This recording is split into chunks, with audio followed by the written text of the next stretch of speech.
Fale aos nossos corações essa noite, Senhor. Fale o coração de cada um que veio aqui. Pois com certeza o Senhor tem algo especial para nos dizer essa noite. O Senhor abençoe as nossas vidas. Queremos te adorar nessa noite. É a nossa oração em nome de Jesus. Amém. Nós vamos fazer uma leitura bíblica que se encontra em Isaías 5,16, Isaías 47, versículo 4 e o capítulo 6 também, versículo 3. Leitura responsiva. Mas o Senhor dos Exércitos será exaltado em juízo, e Deus, o Santo, será santificado em justiça. O nome do nosso Redentor é o Senhor dos Exércitos, o Santo de Israel. Santo, Santo, Santo é o Senhor dos Exércitos. Toda a terra está cheia da sua glória. É o que nós vamos declarar, que Santo é o nosso Deus eternamente.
Convido você a se colocar de pé, nós vamos adorarmos ao Senhor na presença do nosso Deus.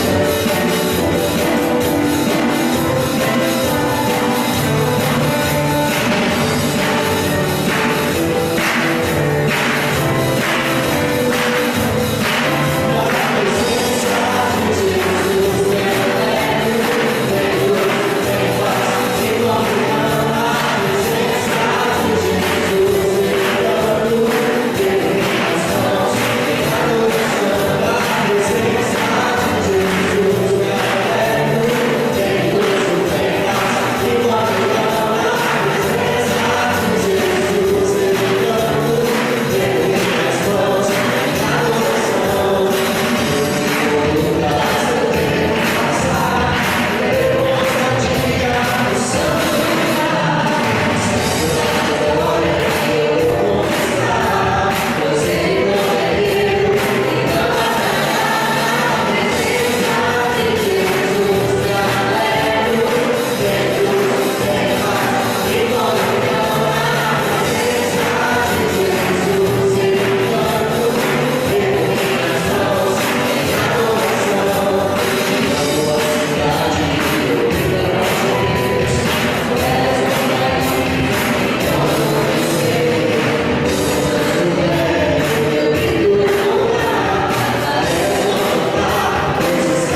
Pai, eu queria tanto ver o meu Senhor descer, vindo me encontrar. Eu posso até imaginar a refulgente glória do Senhor Jesus transforma as brancas nuvens numa escuro azul. Onde nem sul nem norte existirá, e em meio a lágrimas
Temos que dizer para o nosso problema qual é o tamanho do nosso Deus. Cantemos e adoremos ao nosso Senhor.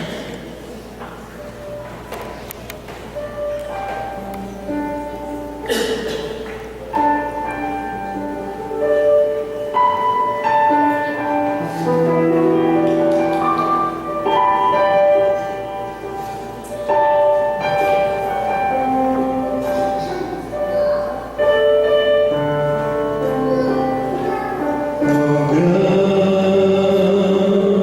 é o Deus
está, sobre sua cabeça. Vamos colocar essa vida no altar do Senhor. Pai querido, aqui está um grupo de crianças que estão literalmente no teu altar. Cada uma delas representa uma vida no presente e uma longa e extensa vida no futuro. Mas, mais que isso, elas representam famílias, círculos de relacionamento e amizade com os quais eles vão se interagir durante suas vidas. Te suplicamos que as tuas ervas sejam ungidas pelo Senhor para plantar a semente da tua palavra nesses pequenos corações, para lhes fazer a diferença em toda a sua vida. Proteja-os ali no seu espaço e abençoe-os em nome de Jesus. Amém. Podeis retirar bem devagar, sem correr. Deus abençoe. Quarteto alegre adoração. Estamos cantando 3 mensagens musicais. Logo em seguida estaremos lendo a palavra do nosso Deus. O Senhor falou a Ezequias, certamente morrerás. Põe em ordem a sua casa, pois cedo assim não viverás. Orou Ezequias ao Senhor.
baseado no texto que se encontra em Lucas capítulo 24, apenas um verso.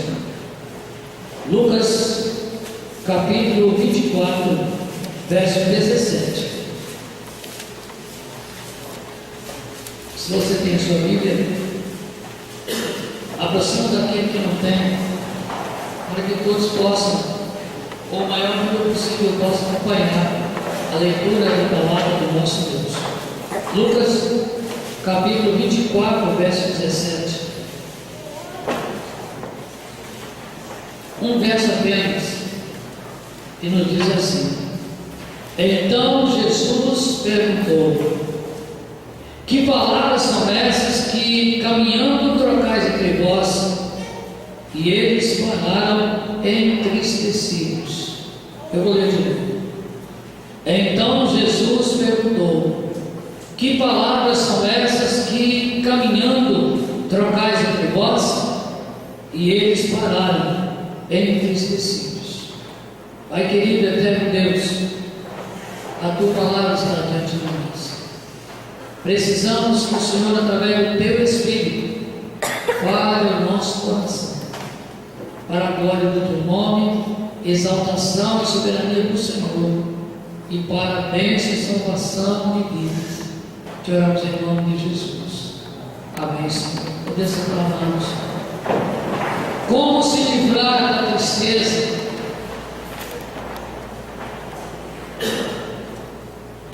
Há poucos dias vimos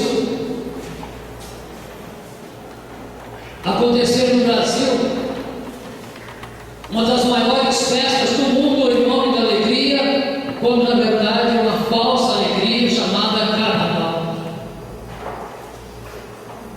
O Carnaval nada mais é de que uma ofensa ao próprio Deus, vindo do original a palavra carnevale ou festa da carne.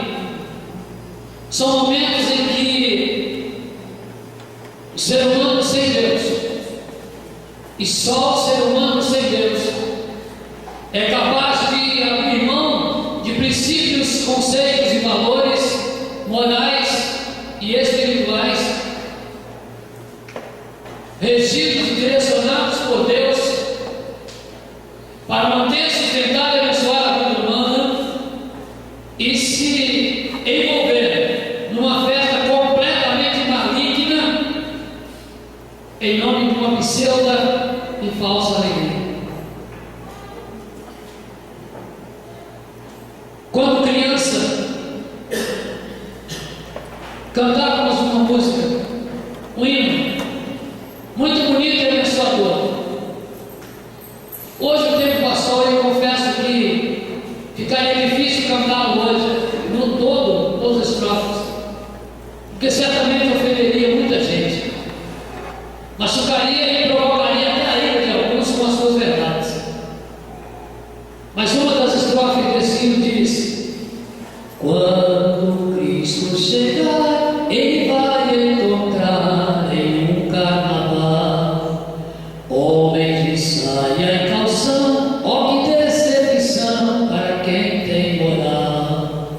Festas cheias de malícia, é preciso a polícia estar sempre atrás, pois são perigosos os religiosos do rei Satanás. É a mais pura verdade.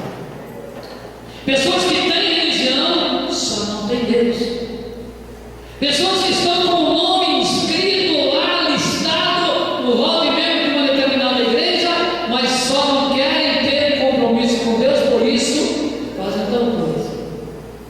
Na verdade, é a festa da tristeza, dos desesperados, daqueles que não têm alegria de viver e separam 4, 5 ou 6 dias no ano para extravasar aquilo que eles vivem frustrados o ano inteiro. Aqui nesse texto, nós vamos descobrir nos versos anteriores que Jesus tinha morrido, e agora alguns discípulos iam caminhando na estrada sozinhos. E triste história. A tristeza faz abater o rosto, diz lá em Provérbios 7:3, que a alegria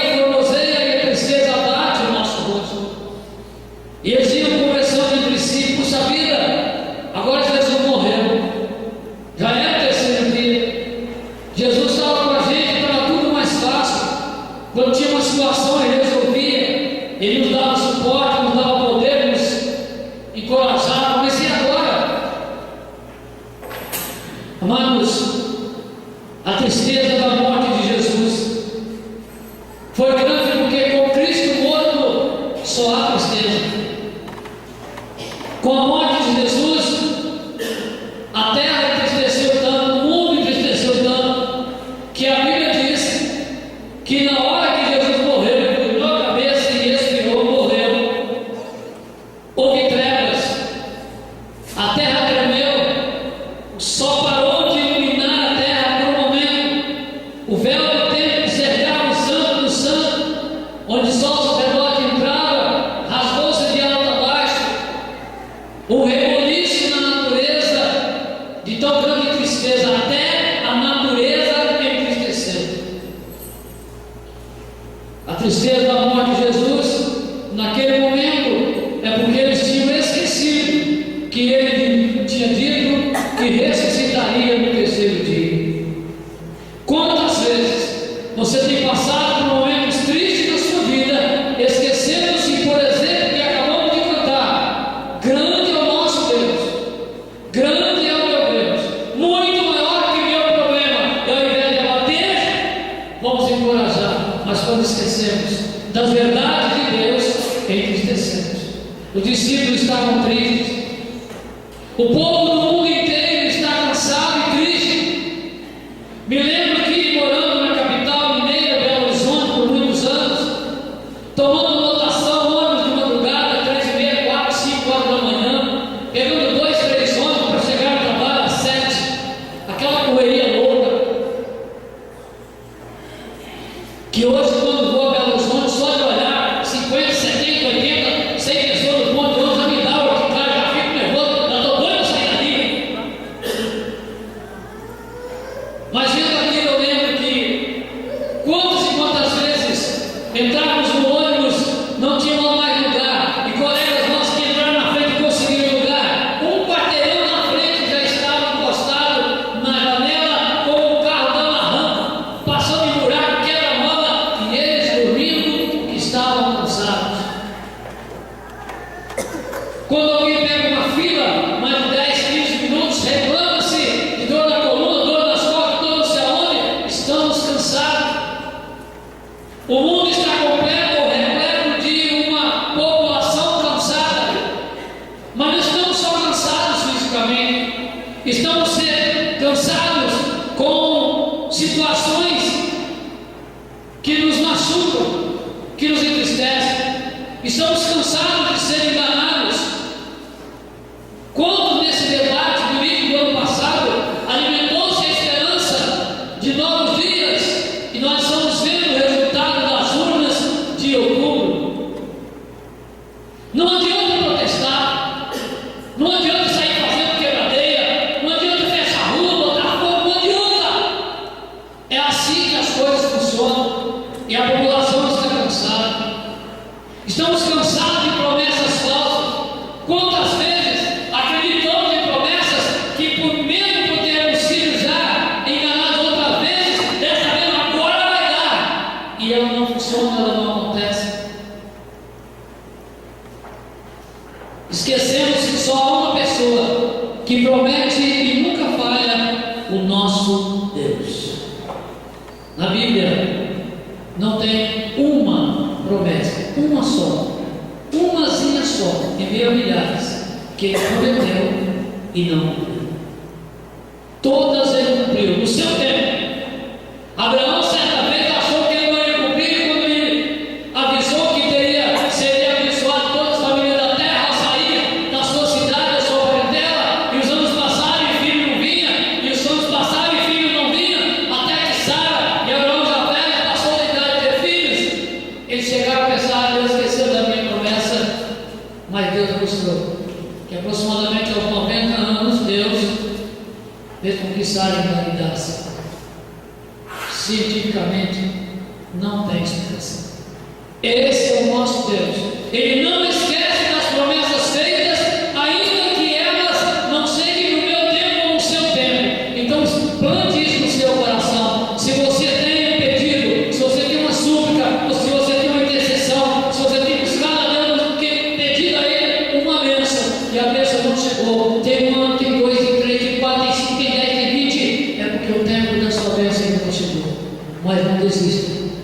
ano está chegando.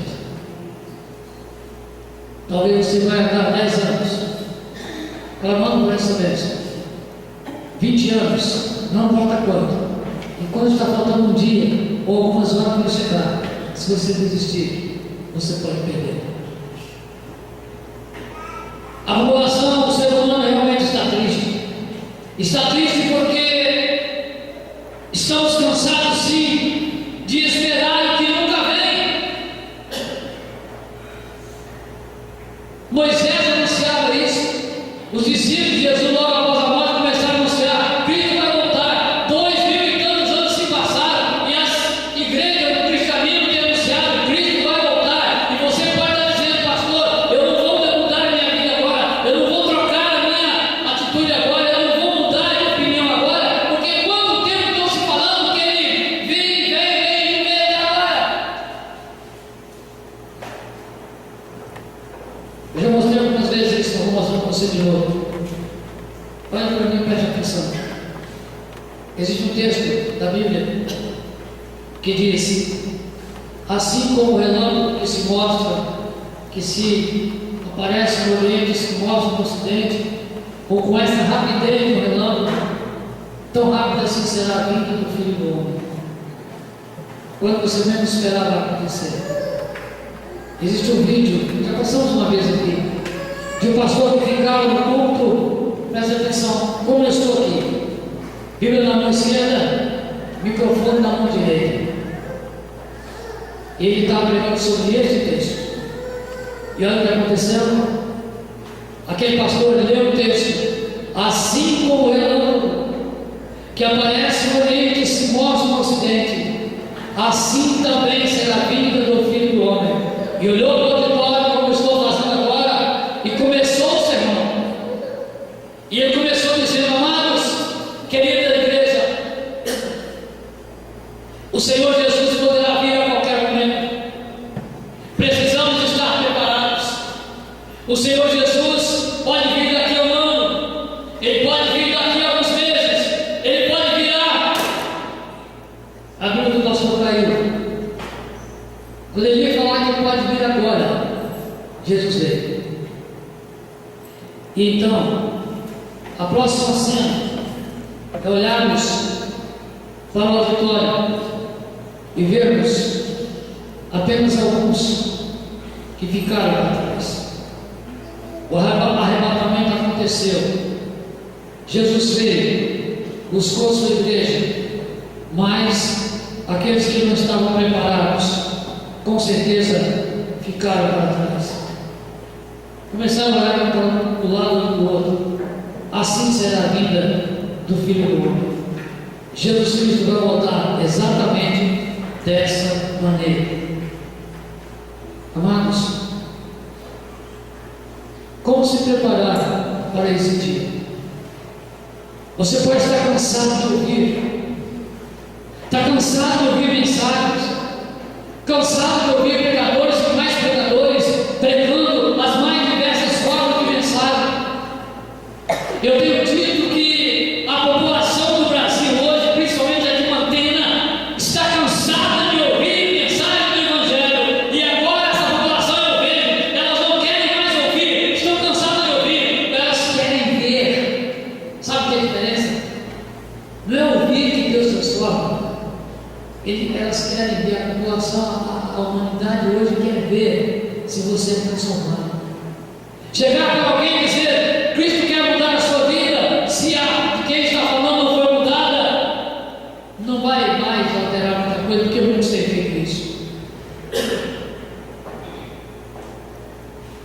Estamos cansados e tristes, sim. A população está, o ser humano está. O povo do mundo inteiro está cansado também, porque busca uma alegria e só encontra tristeza. Jesus, ao subir aos céus, ele disse: deixo-vos a paz, a minha paz vos dou. E disse mais: para provar para vocês que a minha paz é diferente, não vos a dou como o mundo a dá. Ou seja, a minha paz não é como aquela que o mundo tem. Amados, se você olhar uma pessoa numa balada, num baile bem animado, seja funk, forró, o estilo que você escolher na sua mente, e ele está lá animadão, de ter, madrugada, você vai filmando ele, vai focando, ele está bonito na fita, está feliz, ele está feliz. Eu quero ver a mesma cena, se ele vai estar feliz, é 3h30, 4 horas, 5 horas da manhã, continua filmando, não desliga a câmera não, quando eu chegar em casa sozinho. Cabeça rodando, estômago e boca amarga, olha na carteira, o seu dinheiro foi todo. Eu duvido que a hora que ele chegar em casa, sentar na sua cama sozinho, eu duvido que ele está com a mesma vibração que ele estava lá.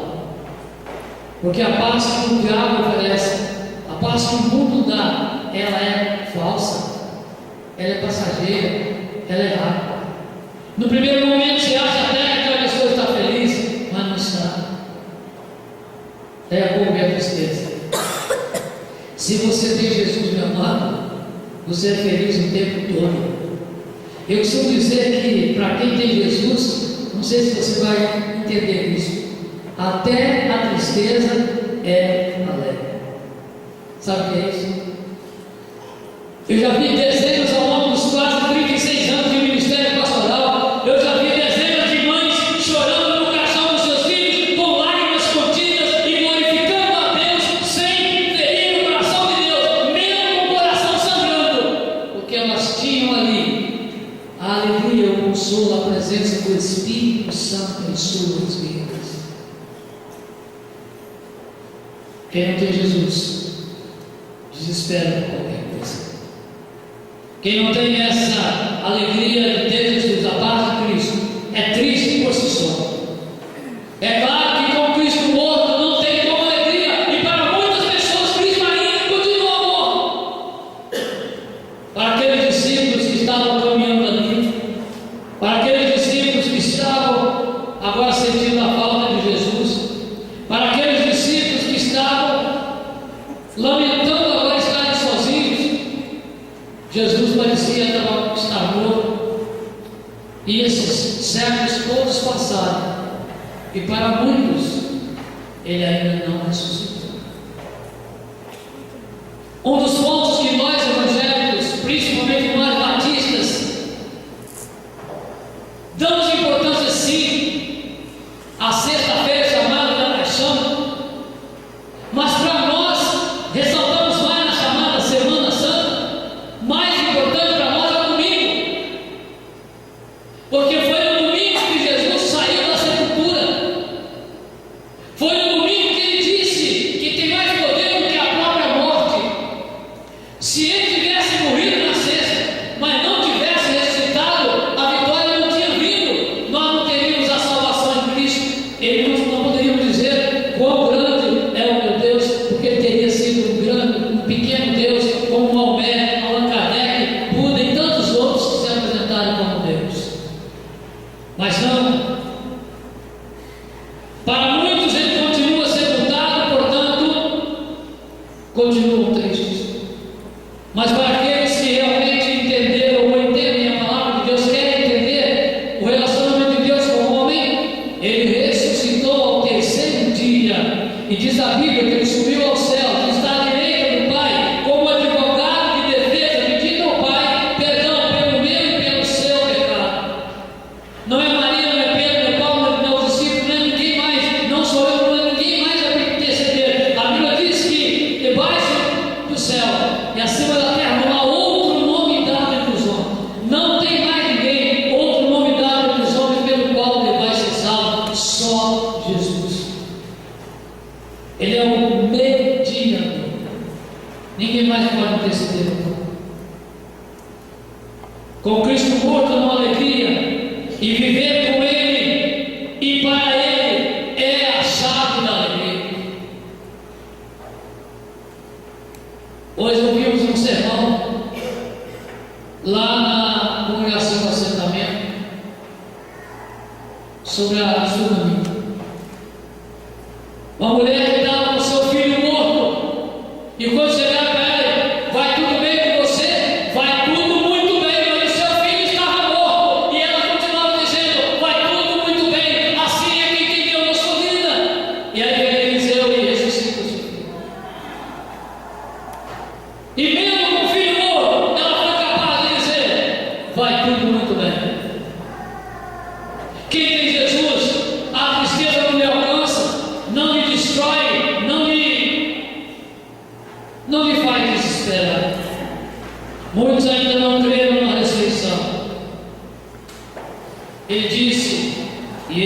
apoia-nos.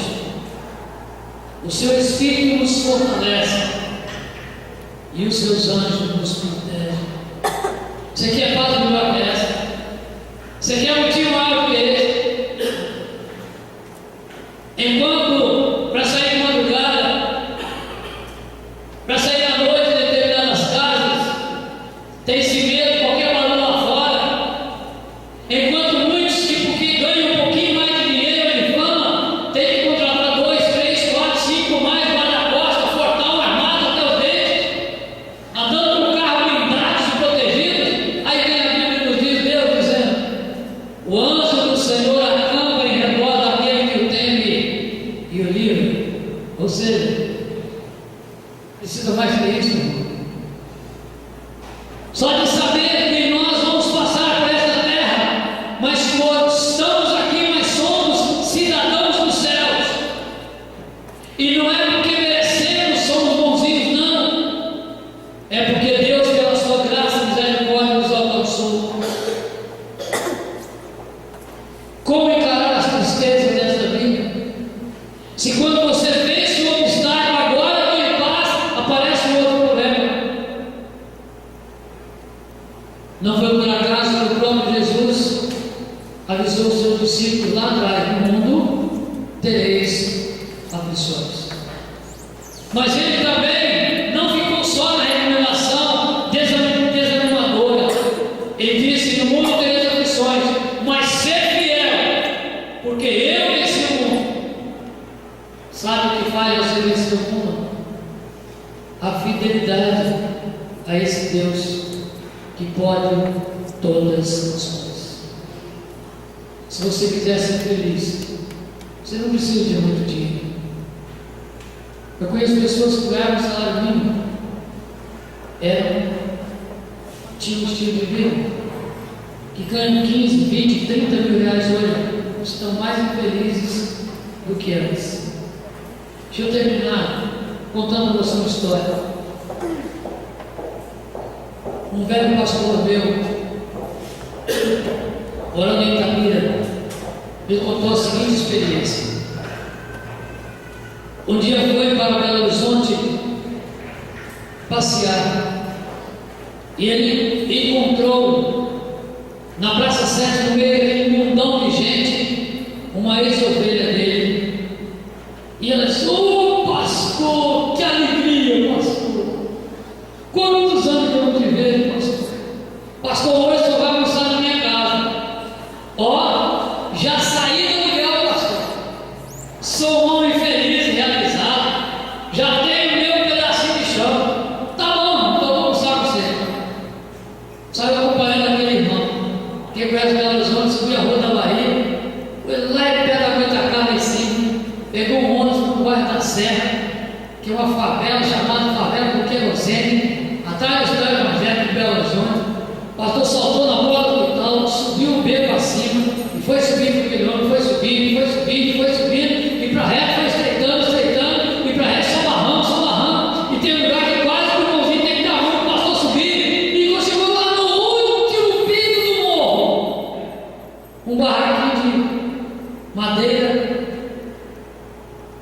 e fora do barraquinho de madeira, 4 toquinhos em cada canto, de 1 metro e pouco longe das paredes, com um fio de arame cercado, e aquele irmãozinho alegre: pastor, aqui é a minha casa, pastor. Pastor, meu sonho era sair do guerra, pastor. Pastor, estou feliz demais com a minha esposa e meus 2 filhos. Pastor, está difícil, eu tenho que buscar água, eu vou para outro lugar buscar água lá embaixo, porque não tem água aqui, para deixar a água para minha esposa cuidar no dia a dia. Levanto 3h30, 4 horas da manhã, puxo água até 5 horas, depois eu vou trabalhar, mas está bom demais. Deus está pensando que é meu terreno, é minha casa, eu vou para os milhões, está bom demais. O pastor entrou, almoçou com eles, comidinha simples, arroz, feijão e ovo frito. Passado um tempo, o pastor foi visitar um médico que tinha sido sorteiro. Lá no bairro da Pampulha, bairro nobre, só marajá, só maçã, portão eletrônico grandes, filmadora para todo lado, câmera de segurança para todo lado. E o pastor chegou na casa daquele doutor. E ele começou a mostrar a mansão que ele tinha conseguido. Aqui, pastor, aqui embaixo é isso, lareira, não sei o quê, campo de futebol society, campo de futebol de areia, campo de quadra de futebol salão, mas não sei o quê, joga não sei o quê, pai, segundo andar é isso e tal, no terceiro andar não sei o quê, e levou quase 2 horas para conhecer a mansão toda, e quando está lá no terraço, lá em cima, debruçado no terraço, a esposa tinha descido para adiantar o almoço, aí de repente tinha mostrado tudo, o médico dá uma parada e diz: pastor, só tem problema, eu preciso das suas orações. Por que, meu querido? Pastor, eu consegui tudo isso, mas mesmo vivendo e morando aqui, a minha vida está no inferno. Ou seja, ele lutou tanto, ele priorizou tanto, ele correu tanto, ele buscou tanto, mas esqueceu que a nossa felicidade, a minha alegria, a sua, meu amado, não está nos valores que nós conseguimos levantar, não está nos sonhos realizados, não está nos projetos que conseguimos executar, não está nos castelos que construímos e conseguimos alcançá-los, não! A Bíblia nos diz que a alegria do Senhor é a nossa força. Se estamos buscando nele, ele vai nos dar vitória e vai se alegrar conosco, e se não for para alegrar a Deus, não vale a pena construir nada. Se você é alguém que tem enfrentado tristeza e lutas, lembre que a maior alegria que você pode ter no coração é a certeza de que vai morar no céu. Eu nunca esqueço quando eu fui assaltado em Belo Horizonte, num táxi, e o rapaz colocou o revólver no meu rosto, na minha face, tremia e balançava. E eu dizia para ele: rapaz, para de tremer, moço. Esse negócio vai disparar, quem está tremendo é eu. Deus está comigo, você está com medo de quem? Quem está com medo é eu. E calma, para eu, que não sou bom, calei, para não disparar. Mas ele com controle, domínio total da situação, ele é apavorado e eu tranquilo. Fiquei 45 minutos dentro do porta-malas do carro, rodando com ele de um lado e do outro, e na certeza que Deus estava comigo. Isso, meu amado, você pode ter certeza. Só Deus pode fazer isso. Você quer ser feliz? Só tem um jeito: entregue a sua vida a Jesus. Você quer vencer? Só tem um jeito: entregue a sua vida a Jesus. Você quer prosperar, conquistar, adquirir? Só tem um jeito: não é entregando aqui uma oferta grande, não é vendendo sua casa por dinheiro, não é assim. Se Deus te deu os bens que Ele te deu, porque você precisa dele, é só entregar a sua vida a Jesus. Seu carro não vai pertencer a você, e é do Senhor. Sua casa é do Senhor. Seu cachorro é do Senhor. Seu papagaio é do Senhor. Sua bicicleta é do Senhor. Você é do Senhor. E sendo assim, meu amado, você vai ser feliz. Com certeza você vai ser feliz. E vai experimentar uma felicidade que quem estiver ao seu redor vai estranhar. Como você consegue, pô? Com tantos problemas, está sorrindo, está cantando? A resposta é simples: eu tenho Jesus na minha vida. Quem tem Jesus na sua vida é assim. Ele pode passar por momentos de dificuldades, mas a tristeza não faz ninho, não faz morada no seu coração. Ela pode vir e passa com o vento. Ela vem por um momento e incomoda, mas ninho ela não faz, casa ela não faz, morada ela não faz, porque Jesus é a nossa casa. Não vou pedir você para levantar a sua mão. Não vou pedir você para vir aqui na frente. Mas eu gostaria que você entendesse isso. Como disse de manhã e como repeti, se você não tem tido tempo para buscar a Deus, arranje tempo. Antes que você tenha tempo demais e não possa trabalhar, tenha tempo demais e não possa do lazer, tenha tempo demais e não possa fazer tantas coisas, porque Deus resolveu que buscar de tratar. Pense nisso. Você pode ser feliz. Mesmo quando o mundo está como um caldeirão de feijão fervendo, sabe aqueles que estão circulando assim? Nós podemos viver ali como se estivéssemos dentro do caldeirão, mas sendo uma pedrinha de gelo, só olhando tudo pulando a nossa vida.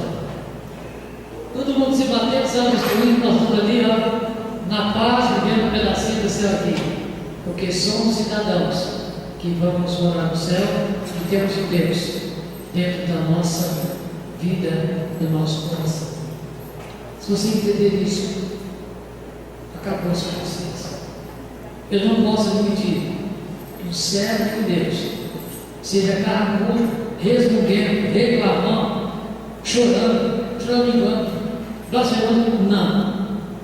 Não. Pode enfrentar luta, mas enfrente sorrindo, porque Cristo nos dá a vitória e a tristeza não pode ter espaço no coração que tem Deus. Pai querido, ao chegarmos ao final do culto dessa noite, eu te louvo e te agradeço por tantas pessoas que estão aqui nesta noite, pelos irmãos, pelos amigos, por aqueles que conseguiram te cultuar nesta noite, neste lugar. Obrigado pela tua presença aqui. E que ao sairmos daqui, Senhor Deus, sejamos separados uns dos outros, mas não nos separemos da tua presença.